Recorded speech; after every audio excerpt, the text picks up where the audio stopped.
I'm going to sneeze in a minute here. Maybe. I think a bug just flew into my nose.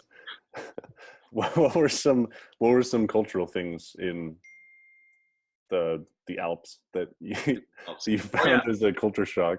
yeah. So no, like when I got to Austria, turns out I wasn't even in the Alps. I was just south of the Alps, kind of right by Slovenia, Yeah.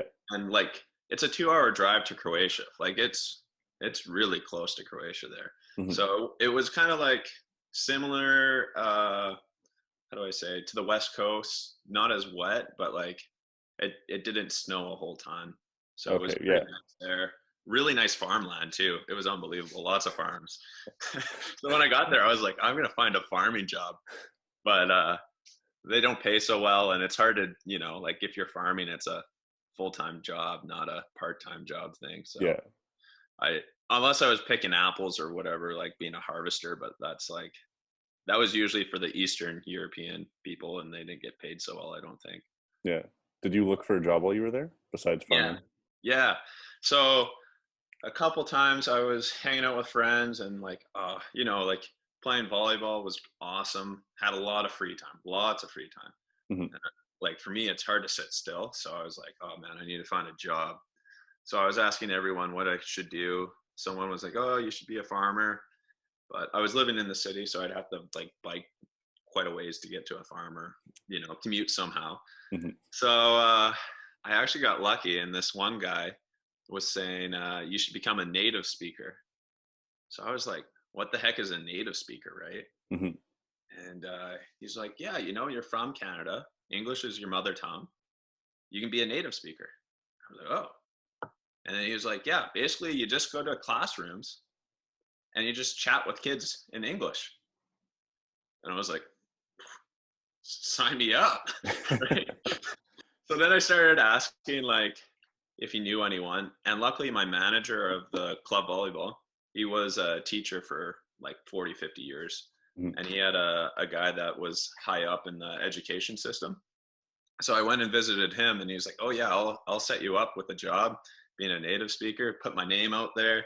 So I got signed on to do a couple of gigs with a few schools, and I would just go to classrooms, and I'd have flip cards. I'd be like, what is this? It'd be like a dog, right? Hmm. And I'd just be flipping through. It was a lot of farm animals. That's like my specialty.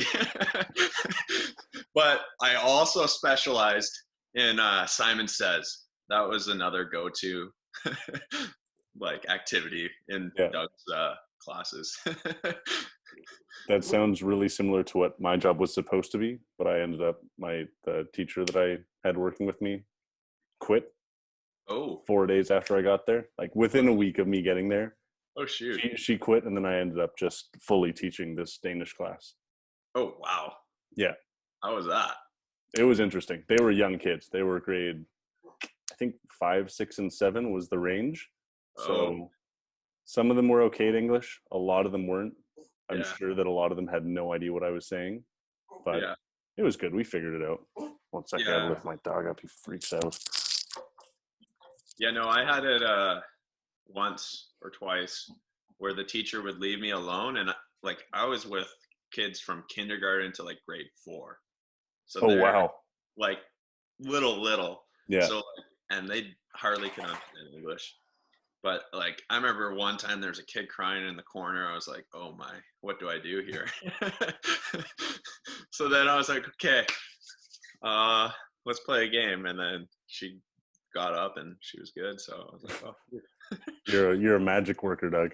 yeah, just play games that they like, and you know, sign me up as a teacher. Yeah, exactly.